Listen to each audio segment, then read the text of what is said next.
right now on Justice. Drugs, no alcohol, no cigarettes. Getting personal with the frontrunner. I sit down with Donald Trump as he talks about his wife, his kids, and of course his vision for America that has everyone talking. Do you have any doubt that I will get them to pay for the wall? They will pay for the wall. Unfiltered and unapologetic. He apologized like a little baby, like a disgusting little weak, pathetic baby. My one-on-one with Donald Trump starts now.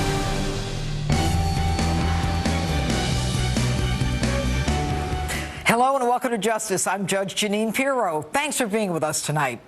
We're months into the presidential election cycle, and despite his critics, Donald Trump still maintains a double-digit lead over the big field of Republican competitors, and he's showing no sign of going away. I sat down with the GOP frontrunner at Trump Tower on Fifth Avenue in New York City.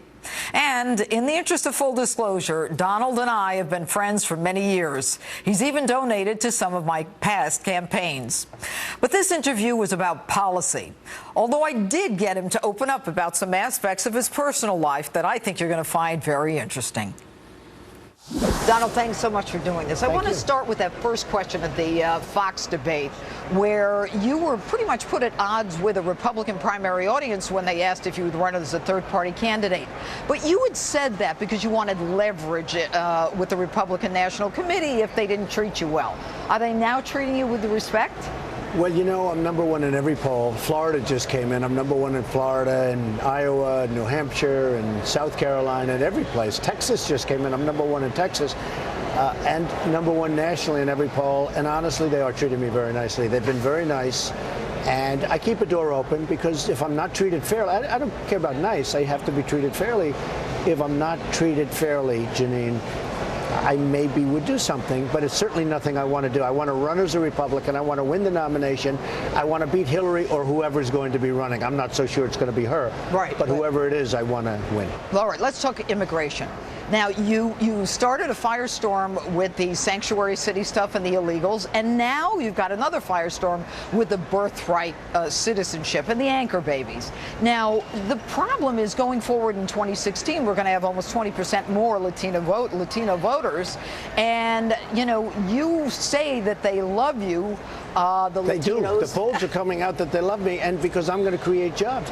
You know, it's a very interesting thing with the Hispanics. You saw that in Nevada, I won big with the Hispanics. Yeah. And I have a great relationship. I have thousands of Hispanics that work for me, and tens of thousands over the years, Mexicans. I love them. They're incredible people.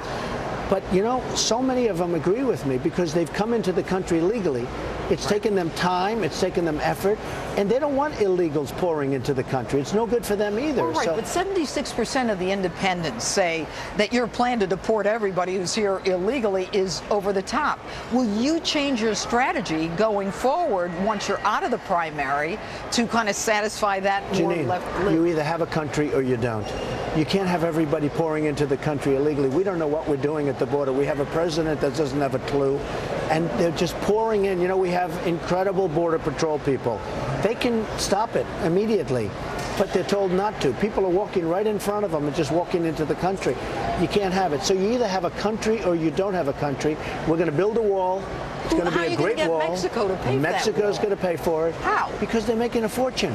Mexico. Do you know that Nabisco just announced they're closing a big plant in Chicago? Nabisco, Oreos. You eat Oreos, I eat Oreos. Used to. I might not anymore. Right. But Nabisco is moving their plant to Mexico. How is that? Ford is building a massive plant in Mexico. But how can you get Mexico to pay? It's called negotiation. Now, a politician can't do it because they don't have a clue. They're all saying, you can't get them. Do you have any doubt that I will get them to pay for the wall? They will pay for the wall. Donald, I know you 25 years, and I know you. You've seen a lot. Yes, I've seen a lot. And in the interest of full disclosure, I mean, we've been friends for a long time. It's true. But, you know, your move to the right is, you know, it's scaring a lot of the Republicans. But I don't think so, Jeanine. You know, if you look at what, in fact, I was called by the New York Times today. They're doing a story. I'm getting from everybody. I'm actually taking a lot from Democrats in the overall poll. You see, I'm virtually tied with Hillary Clinton now and leading the Republicans in that respect. And, you know, it's going to be very interesting to see. I've seen your piece on Hillary, and she's got some big problems, but we'll see what happens. But we're doing really well, and we're drawing from everywhere. We have the Tea Party, which I love, by the way. These are great people. We have really everybody, and they're surprised because they thought it would be more from the Tea Party. But it is the Tea Party, but it's everybody straight across the board. So, you know, it's resonating. It is resonating, and in fact, you're going to be on the cover of Time magazine. I mean, are you surprised at how this whole thing has caught fire? Well, I think the people of the country are tired of being ripped off by you know, politicians that don't know what they're doing. They're there for one reason, that's to get reelected. And they don't want to be taken advantage of by China, I mean, you look at every country, Mexico, both at the border and trade, Japan, they sell cars by the millions, and we give them practically nothing, the trade imbalance. You look at what's going on in Vietnam now. Vietnam is a big it's all a one-sided deal. Okay. I'll bring in Carl Icahn. I'll bring in friends of mine that are the greatest negotiators in the world. It's not going to happen. It won't happen for much longer, believe me. All right. And by the way, so I'm not that surprised. Yeah, but are you concerned about the Jorge Ramoses from Univision who trash you on a regular basis as it relates to your immigration? Well, I'm suing Univision for $500 million, and part of that is some of the things he said. But, you know, I'm suing them because what they did was an incredible thing. It's so stupid. You know, I'm a very good person with a contract. They violated a contract so badly that I had with Univision, and I'm suing them for $500 million. So Jorge Ramos is going to pay a big price. Okay, let's talk about Iraq and the oil. You say that you would actually go in there and bomb the Iraq oil fields and in order to strike ISIS. Is that true? To say it a little differently, look. ISIS has become very rich. A big part of that is oil. They've taken the oil that we should have taken, okay? I said, you shouldn't have ever gone into Iraq, and I've said that in 2004, 2003. You should never go into Iraq. I was always against going into Iraq because you're going to destabilize the Middle East, which is exactly. Then I said, if that happens, and you have to look it up, Reuters, 2004 in July. I said, if that happens, and you know, look, it's a horrible thing we did, but I'm proud of the fact that I had the vision to say it. If that happens, Iran will take over Iraq, which is happening, and somebody will take over the oil, probably Iran and other people. Who's the other group? It's ISIS. I say we have to get ISIS where the money is. Where the money is, they took over the oil. We should have kept the oil.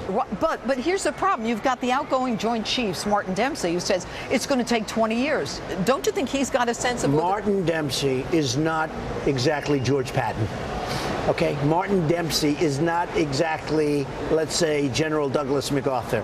I heard him. If you listen to him, we're going to lose to ISIS. All right? Now, we are going to be very strong. If I win, our military is going to be very strong. Our vets are going to be taken care of, which they're not now. They're treated like third-class citizens, and we're going to be a great country again. Let me ask you about the Washington Post likening you to Putin. You know, pretty much based on the fact that you're wealthy, and they talk about an ego, you know, because you say you want to make the country great again. How do you feel about that? Well, I think that Putin, frankly, is somebody I'd actually get along with. I get a lot of heat for that. I say that. But I actually think I'd get along. You know, I had a big event in Moscow about 2 years ago. I think I'd actually have a very good relationship with Putin. It's ridiculous what's happening. He hates Obama, cannot stand him. And I think Obama probably can't stand him either.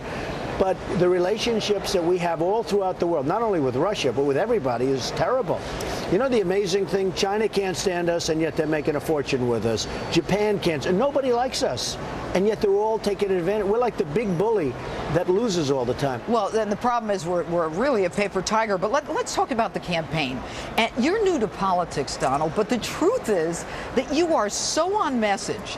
You are so into branding your message, make America great again. Your hats are selling out. You know, where did you learn this discipline? I guess it's an instinct I have, but the real instinct is I know what it takes to make the country great, and people understand. You know, the public's really smart. They understand it. When the politicians, Hillary makes a mistake, they go back to their pollsters and they say, what did we say wrong? When Jeb Bush says that he's not going to help women on women's health issues, I say, I can't believe he just said that. Then they come back 3 hours later, he said he misspoke. Yeah, the word he used, he misspoke. A little too often. I mean, he's doing it all the time. They go back to their pollsters. I say it like it is.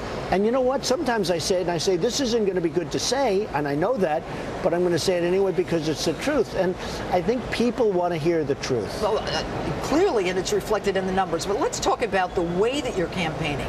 You're putting ads on social media, Instagram. You go after Hillary, and you know, it's a different kind of campaign.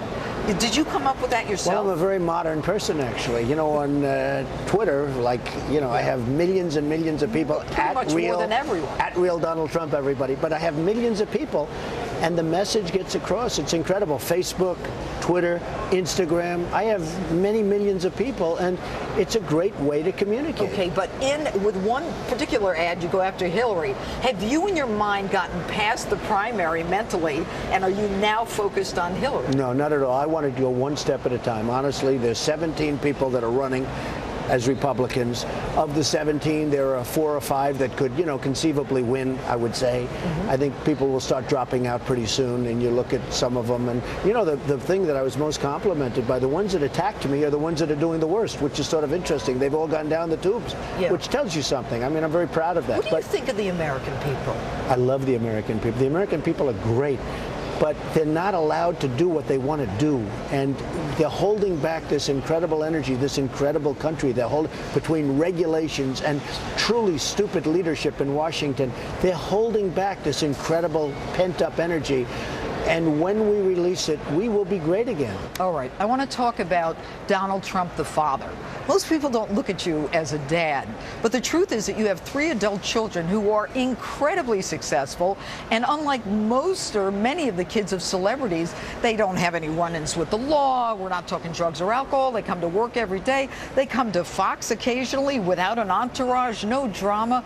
To what do you attribute the success of your kids? Well, I have good kids. I have 5 wonderful children, and they're good students. They've all been very good students, and so in that sense, I'm lucky. I mean, or whatever it is that it takes. But they've been good students, and they love, you know, the adult children, which is Don, Ivanka, and Eric. They love what they're doing, and they do it well. Okay, but don't you give yourself some credit for that? I do, and frankly, I was always very strong.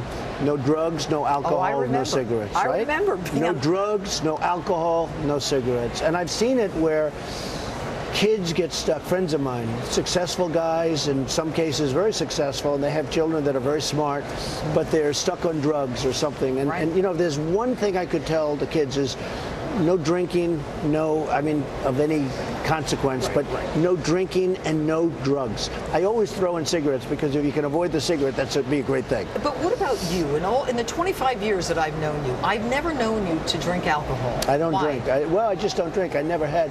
My brother was an alcoholic. He was an amazing guy, handsome, the most handsome guy you've ever seen. He was the life of the party, Fred. He was an incredible guy, but he died of alcoholism. And when he would be with me, he was quite a bit older than me, and he would always lecture me. He said, I don't want you to drink, no drinking. And there was a big age difference, no drinking. And it meant a lot to me. And I saw how he ended up. He had such potential, such tremendous, the most handsome, the best personality of anybody, better than me.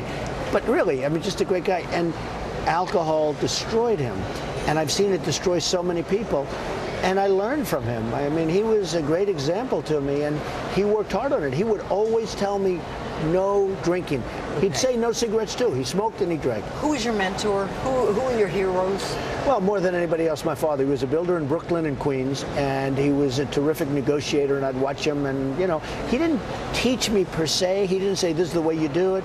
But I'd be sitting down playing with blocks or something when I was a little kid, and I'd be hearing him on the phone negotiating with a plumber or an electrician or somebody. And that's why when I see, like, the deal we're making with Iran, how incompetent it is, how grossly incompetent, how bad it is, our negotiators are so bad. It's inconceivable to me. What about the fact that, your sister has now kind of been outed, Marianne, as this, Circuit Court of Appeals judge, and obviously she's very bright, and that is just one court down from the United States Supreme Court. What does she think of your running? Well, I have a sister who is a tremendous person. She was a great student. She went to Mount Holyoke. She was a terrific student, always a brilliant student, and she's a brilliant person. And she, because of the fact that she's a high-ranking federal judge, she never did the publicity. She just doesn't want that. In fact, they did a beautiful story the other day in the New York Times on her, and she doesn't want to be even quoted in the story. It's really great. In fact, I said, you sure we have the same parents? What's going on? But she's a terrific person, and she's doing really well. She's highly respected by everybody. And that's just the beginning. Coming up, he apologized like a little baby, like a disgusting little weak, pathetic baby. find out who he was talking about and what prompted that memorable line. You'll also hear his take on the Black Lives Matter movement.